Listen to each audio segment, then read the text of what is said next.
For a majority of my in-person teaching with workshops and all that stuff here in Omaha, Nebraska, we focus on the fun and the joy that you get with a camera and going out and experiencing the world, taking awesome photographs and having a good time.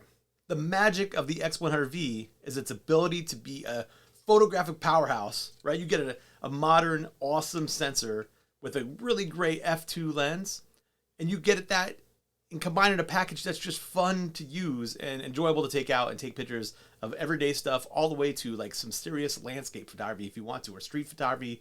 The X100V is very versatile. This weekend, I went on a camping trip to small town Nebraska, Halsey, Nebraska, below 100 people. So I think it was 76 people in the 2010 census. And I brought along my X-T4 with the 33mm 1.4, the 18mm 1.4, and the 70-200. And I use the X100V probably 95% of the time. So although I love the X-T4, on a camping trip where I wanted to experience the moments in a little bit more of a sincere, kind of authentic way with my friends, I just chose this camera a little bit more, and I wanted to share with you the settings that I use to go out and do that. Basically what I'm talking about is a glorified point and shoot mode using the optical viewfinder, which is one of the coolest things about the X100V. What I do is set the camera to single point autofocus. So it's just one square in the center of the autofocus grid, with the ability to change that and move that around with the joystick here on the back of the X100V. I also set everything else mostly to automatic. So I set my ISO to an auto ISO setting where the limit is 12,800.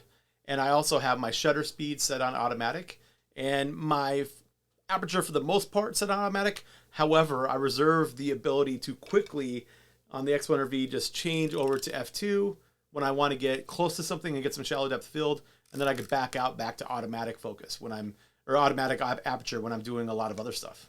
The secret to fun mode for me then is the optical viewfinder. The optical viewfinder is really cool to use. Now, when I first started using the X100V and also the X Pro series cameras, I wasn't like super confident in that I was going to get the shot that I wanted every single time, but I've learned to let some of that go. And I know that using the camera more and more, using the optical viewfinder, has given me better results. And I've learned where that focus point's going to be, whether I'm closer or farther away. And I think I get the shot more times than not, but far more times than not. And using the optical viewfinder allows me the feeling that I'm in the moment just a little bit more. You're actually seeing the world through this thing, right? You're not looking through an LCD. You're not looking through an electronic interpretation of the world. You're looking through the world. So this weekend when I went out and I was with friends and I wanted to be in the moment, camping, going on trails, visiting back roads of Halsey, Nebraska, I used the optical viewfinder most of the time to experience the moment, enjoy the weather, enjoy the world around me, and take photos. It was a lot of fun. So I wanted to share, I'm going to roll some of the photos next with some music for you to check out what the X100V is maybe capable of. And then for those of you who already have one or have a previous version of this, I would invite you to go out and shoot with the optical viewfinder on automatic mode, my magic fun mode, and see what you can get and let yourself experience the world in a little bit of a different way using the X100V.